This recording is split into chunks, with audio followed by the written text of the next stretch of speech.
Tulare County, California is in the middle of the San Joaquin Valley, about halfway between San Francisco and Los Angeles. We're actually now in the 5th year of a drought.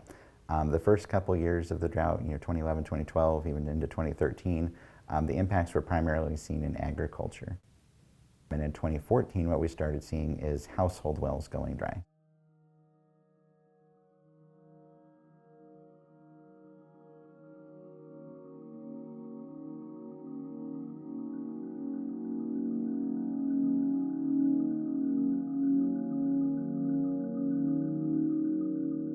We've been renting here for about 5 years. We ran out of water about 6 months ago. You really realize where water comes in your life daily on all the things that you do with water. Water is a big essential of your life. You have to have it to cook, you have to have it to brush your teeth, you have to have it for everything, to clean. And my house was always, my laundry is out of hand. Everything is out of hand. I have a 3-year-old granddaughter that I have and I take care of. We're going to have to eventually move. There's no water. If folks are in rental properties and there potentially won't be a long-term solution, or it won't be in any period of time, those folks are going to need to move out of that property to get somewhere where they can have running water. The Department of Housing and Community Development created what's known as the Drought Housing Relocation Assistance, or DHRA program. And essentially what that program is designed to do is to help folks who income qualify, they have sufficiently low income, to help them find a comparable replacement unit, whether it's an apartment, house, provide them money to move, and then to also provide a difference in the rent payments for 12 months. The program does not preclude homeowners from using it. If somebody's going to be walking away from a home because they can't afford to put in a new well, it may be able to assist them with that.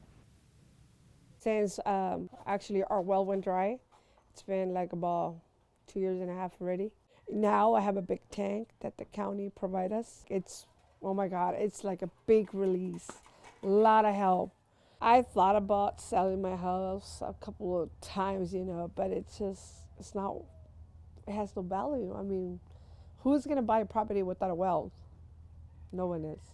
For homeowners, you're not gonna move out, to another place because you still have this mortgage. It's like, you still have to pay, The state of California set aside, I believe it was either $4 or $5 million statewide for the Drought Housing Relocation Assistance Program.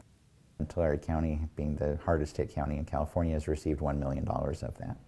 As with most things of drought, Tulare County is kind of on the tip of the spear. In the first 2 months of the program, what they've had is 10 otherwise qualified applicants. To date, in the middle of December 2015, we have not actually relocated anyone just yet.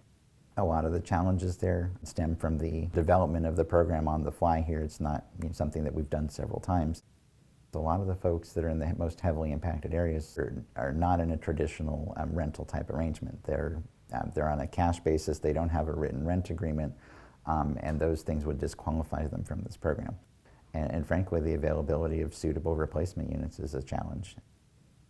I live in this town for 40 years. When I moved to this one, you don't have city water. I have my business right here.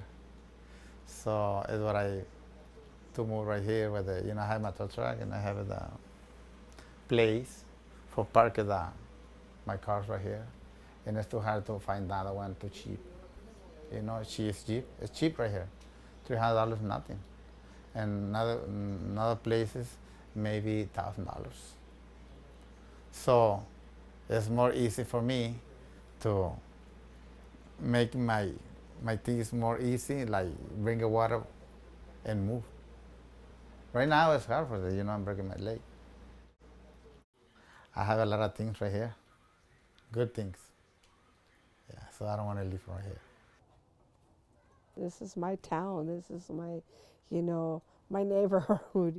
Especially with kids, they have their schools, their family, their, everything. It's just everything. We're expecting a lot of rain this year, but I don't think so that's a solution. I don't think so that's one of the permanent solutions. These long-term solutions are just that, they're long-term. They don't go in overnight. To get a water system out there in East Porterville, one of the estimates was maybe a $30 to $45 million project. It would take 5 to 10 years. We're working in the meantime on continuing with the interim solutions, continuing with the tanks as those other things develop in the background. The Housing Authority put in the Porterville paper about the drought relief program for people that have to move because there's not going to be any water here. And there's not going to be any water here. But I went down into the Housing Authority and applied, and they weren't there yet. So now that they're going to be there, I'm going to meet up with them tomorrow morning. I went in and talked to her supervisor to find out what I have to do. And she came back and told me that the girl that is usually on Mondays, she was supposed to be there today, and she's not there. You'll have to call this number that's on the paper, and then they'll be able to assist me and help me from there. I don't know why she would be off right now. You know, this is an important situation for people, I would think. I'd like to get the ball rolling and get going and be out of here, you know, by the first of the year or something like that. I know that's impossible, but at least get it started. Yeah. But a lot of people take those Christmas holidays off, and it's just kind of like bummed me out a little bit, but oh well. Are we going home, Grandma? Figure it out. Yeah, we gotta go to the house, babe.